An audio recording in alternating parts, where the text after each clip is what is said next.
আসসালামু আলাইকুম, কেমন আছেন সবাই? ইমরান টেকনোলজি চ্যানেলের পক্ষ থেকে সবাইকে স্বাগত জানাচ্ছি। আমি ইমরান হোসেন।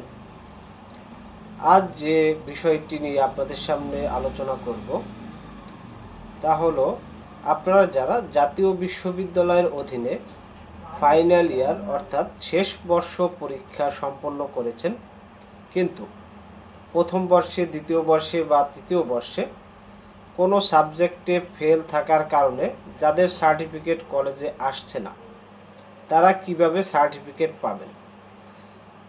যারা এই সমস্যায় ভুগতেছেন তাদের জন্য ভিডিওটি খুবই গুরুত্বপূর্ণ, তাই ভিডিওটি সবাইকে পুরোপুরি দেখার অনুরোধ করছি। আর আমার চ্যানেলে নতুন হয়ে থাকলে চ্যানেলটি সাবস্ক্রাইব করে পাশে থাকা বেল বাটনটি অন করে রাখবেন।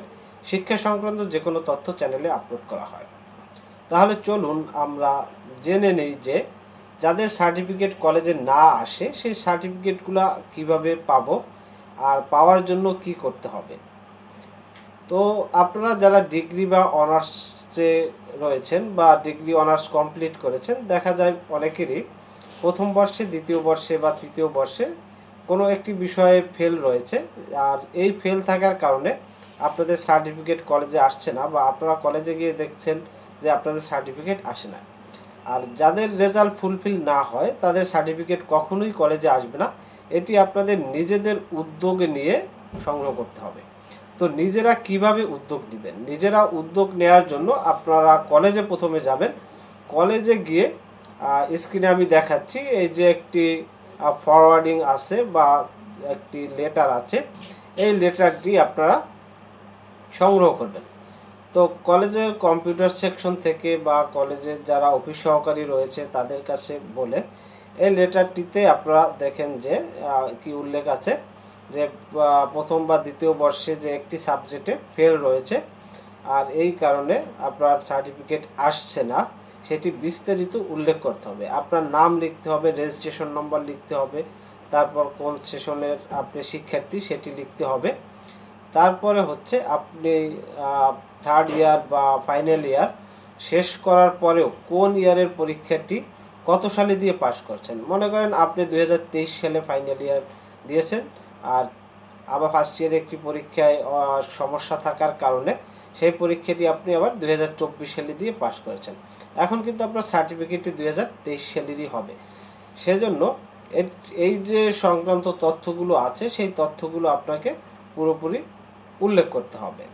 উল্লেখ করার পরে আপনার নমুনা স্বাক্ষর সত্যায়িত করতে হবে।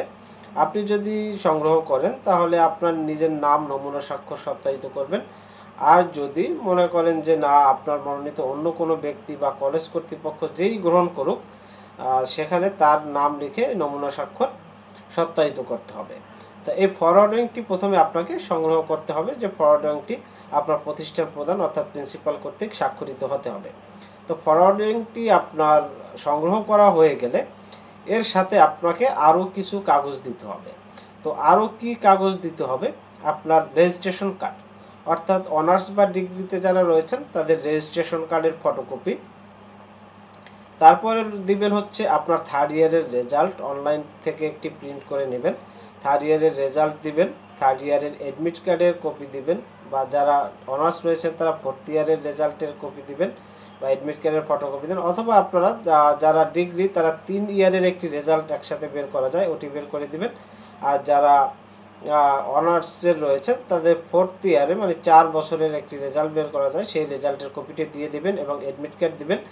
তারপরে দিবেন আপনি সর্বশেষ যে পরীক্ষায় অংশগ্রহণ করছেন, অর্থাৎ সর্বশেষ বলতে আপনার যে সাবজেক্ট আপনি পরে দিয়েছেন, মানে আর ফাইনাল ইয়ার কমপ্লিট হওয়ার পরে যে সাবজেক্টটি পরীক্ষা দিয়েছেন সেই সাবজেক্টের অ্যাডমিট কার্ড এবং রেজাল্টের কপিটি প্রিন্ট করে নেবেন। এই 4টি কাগজ দিবেন। আর হচ্ছে আপনার রেজিস্ট্রেশন কার্ডের ফটোকপি, এই 5টি কাগজ এবং ফরওয়ার্ডিং, এই টোটাল 6টি কাগজ আপনি জাতীয় বিশ্ববিদ্যালয় পরীক্ষা নিয়ন্ত্রকের দপ্তরে আপনি দেওয়ার সাথে সাথে আপনাকে সার্টিফিকেট মার্কশিট দিয়ে দেবে। এর জন্য অনলাইনে আবেদন করার কোনো প্রয়োজন নেই, কোনো ব্যাংক ড্রাফটের কোনো প্রয়োজন নেই, এটা আপনারা এমনিতেই পেয়ে যাবেন। এটি কলেজ কর্তৃপক্ষের মাধ্যমে আপনারা সংগ্রহ করতে পারেন, ব্যক্তি উদ্যোগে নিজে গিয়েও সংগ্রহ করতে পারেন, অথবা আপনার মনোনীত কোনো ব্যক্তির মাধ্যমে সংগ্রহ করতে পারেন। তো এ সংক্রান্ত যদি আরও কোনো হেল্প প্রয়োজন হয় তাহলে অবশ্যই কমেন্ট করে জানাবেন, আমি রিপ্লাই দেওয়ার চেষ্টা করব, হেল্প করার চেষ্টা করব। আর যদি কারো বুঝতে সমস্যা হয় তাহলে অবশ্যই যোগাযোগ করবেন। ভিডিওটিতে যদি আপনি উপকৃত হয়ে থাকেন তাহলে অবশ্যই লাইক কমেন্ট শেয়ার করবেন। আর যারা চ্যানেলটি এখনও সাবস্ক্রাইব করেন নাই তারা চ্যানেলটি সাবস্ক্রাইব করে পাশে থাকা বেল বাটনটি অন করে রাখুন। যারা অলরেডি সাবস্ক্রাইব করেছেন তাদেরকে অসংখ্য ধন্যবাদ। সবাইকে ধন্যবাদ জানিয়ে শেষ করছি। সবাই ভালো থাকবেন। আল্লাহ হাফেজ।